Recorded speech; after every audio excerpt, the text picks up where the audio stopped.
FPS genre was something I was completely ignoring while growing up. The weird reason behind this was that I just didn't like the first-person view, and as long as the game had it, I lost interest. Thankfully, in recent years, I have discovered the beauty of this type of games. Now I cannot stop playing them, whether it is Doom, Wolfenstein or Quake 2, which we will take a closer look at today. Initial release of this game was in 1997, and it was developed by famous id Software and published by Activision. The PS1 version came up 2 years later in 1999. Of course, there had to be some compromises made to be able to run it on our beloved grey console, but just the fact that they even did it is outstanding. It was mainly thanks to people from Hammerhead Company who were responsible for the port. I still own the copy of PS1 Mag with the Quake 2 on the front cover, where the reviewer gave it the top score of 10 out of 10, praising basically everything there is to praise. Okay, let's check the graphics, because this is usually what people notice the first when a game is ported from PC or another console. They look marvelous and run smoothly at 30 frames per second. It is just when you come to certain places, there is a loading screen for a couple of seconds to be able to load the next area. It can be a bit annoying, but you will get used to it eventually. What I really like was that I could recognize enemies from afar, and therefore I could prepare specific weapons for them. I haven't experienced any glitches or frame drops, even when there were multiple enemies on the screen, so I guess I can say job well done. Gameplay is almost flawless. It is so addictive, just one of those type of games where you tell to yourself, okay, one more level and I'm done. But you know that you will play much more than that. Your character moves fast, so the pace is great, nothing is slow. Killing enemies is very enjoyable, and sometimes when you think that they are dead, they can still shoot you from the ground while dying. It caught me off guard a couple of times, and I think that this is a very nice touch. It is also very satisfying when you shoot them from close distance and you see them exploding to pieces. Another part of gameplay is collecting keycards and finding doors or gates to open with them, just like in other id Software games from that era. There are so many corridors you can explore within one level that it can keep you really busy for some time to be able to find everything, including secret areas. Before the start of each mission, there is a brief screen that pops up where it tells you your objectives. Surprisingly, or maybe not, the PS1 controller is not the best option of how to play this game.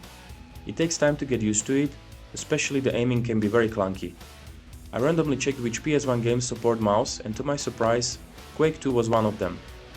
So I wanted to give it a shot, but my mouse said no, and unfortunately I couldn't even try to play it like that, but everyone tells me that that is the best way to play it. Weapons here are also fantastic. You have a blaster, shotgun, machine gun, railgun, grenade launcher, rocket launcher, plasma blaster, everything you can think of. It usually depends on enemy which weapon will you use, but my favorite was, just like in every other action game, the shotgun. Soundtrack is, what can I tell you, it kicks ass.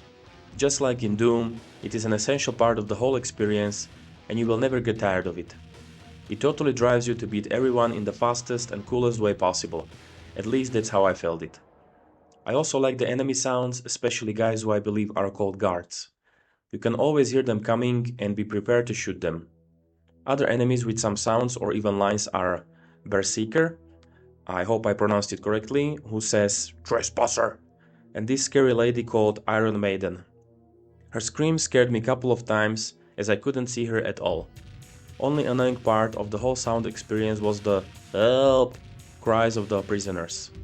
They were repeating it so much even after you freed them that I sometimes had temptation to shoot them on sight. But to their defense, when I saw some instruments they have been tortured with, I started to feel really bad for them.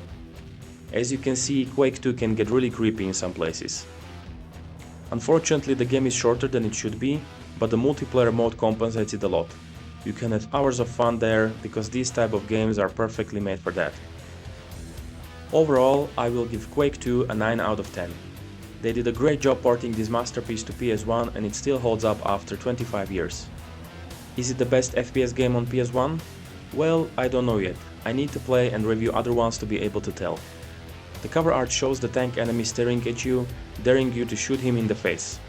It looks quite cool, and as you can see, it is much different from the PC cover.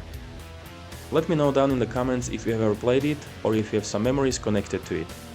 At the time of the review, you can get a copy of this game on eBay from around $40. I hope you enjoyed the video. If yes, you can give a like, hit the subscribe button and ring the bell to receive PS1 reviews every week.